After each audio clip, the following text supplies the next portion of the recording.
The snow had been falling since late afternoon, fine white dust gathering on empty benches, glimmering beneath the dull orange of the street lamps. It was the kind of cold that seemed to hum through the air, sharp, humming, alive, and by the time the last bus was due, the world felt suspended in frost.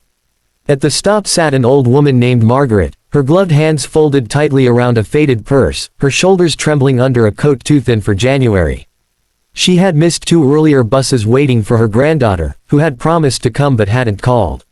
Now it was nearly midnight, and the next bus might be the last one for hours. Across the street, a group of teenagers laughed, their voices echoing in the quiet.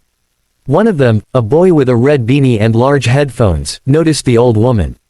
He couldn't have been more than 16, still carrying that mix of confidence and awkwardness that comes with being young. His name was Aaron, and he'd just finished his shift at the gas station a few blocks away. He watched the woman rub her arms, her breath fogging the air like a ghost escaping her lips.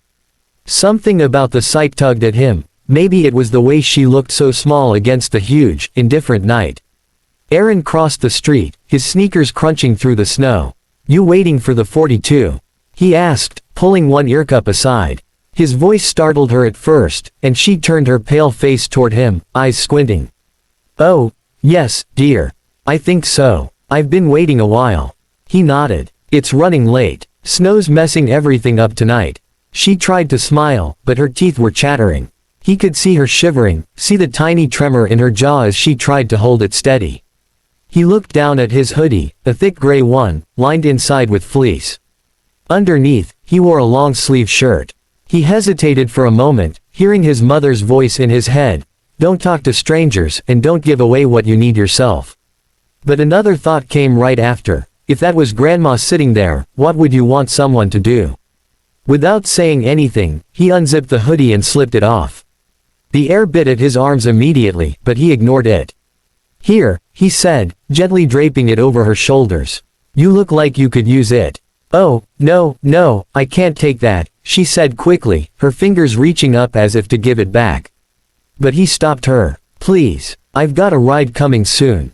You need it more than me." The lie came easily. He wasn't getting a ride, he'd be walking home. But it felt right to say it, to make it easier for her to accept. For a moment she just stared at him, eyes glossy in the dim light. Then she pulled the hoodie tighter around herself. "You're very kind," she whispered. "What's your name?" "Aaron." "Thank you, Aaron." She looked down at her purse, fumbling for something, maybe to repay him, but he shook his head. "Don't worry about it. Just stay warm, okay?" They stood there for a while, watching the snow drift down.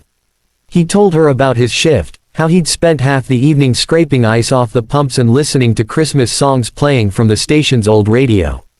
She told him about her granddaughter, how she'd been waiting to see her for weeks. "She's probably just running late," Margaret said softly, though she didn't sound sure. "She's a good girl, busy with her own life now." Aaron smiled politely, but he could see the sadness behind her words. The bus finally appeared in the distance, headlights cutting through the snow like 2 pale moons. As it neared, the old woman sighed in relief.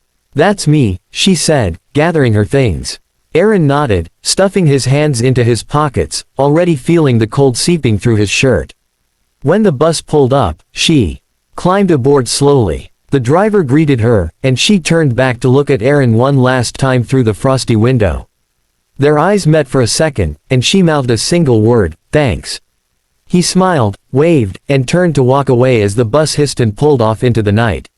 Snowflakes landed on his eyelashes. His fingers were numb by the time he reached the corner, but his chest felt warm in a way that made the cold almost irrelevant. He didn't know it, but the old woman, now sitting on the heated bus seat, was thinking of him too.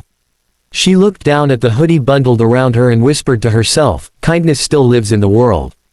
The bus rattled through the dark streets. She thought about how easy it had been to give up hope lately, how loneliness had started to feel like the only constant companion. But one small act from a stranger had shifted something deep inside her. She felt seen again, worthy of care. And for the first time in months, she smiled without forcing it. Meanwhile, Aaron walked home under the streetlights, his breath fogging the air, hands tucked in his jeans pockets. His house was small and drafty, but his mother kept the kitchen warm with the smell of soup and the low hum of the TV. When he slipped through the door, she looked up. "Where's your jacket?" "Gave it to someone who needed it more," he said simply. She frowned at first, then her expression softened. She didn't ask further, just ladled him a bowl of soup and said, "That's good, son. That's good." Later that night, when Aaron finally crawled into bed, his phone buzzed. A message from his boss: "Snow's bad tomorrow. Don't come in. Stay safe." He smiled, pulling his thin blanket closer. He wasn't thinking about his cold arms anymore. He was thinking about the woman's face, the way her eyes had lit up with gratitude. Across town, Margaret stepped off the bus, her stop near a quiet row of apartments. She moved slower now, careful not to slip on the icy pavement. As she climbed the stairs to her door, she realized she was still wrapped in the boy's hoodie, the sleeves hanging long past her hands. She decided she wouldn't wash it yet. She wanted to keep that warmth a little longer, as though the kindness itself lived in the fabric. Inside, she set her purse down and sat on the edge of her bed. She pulled out a small notepad she used for reminders and scribbled a note to herself. "Tomorrow, knit an extra scarf.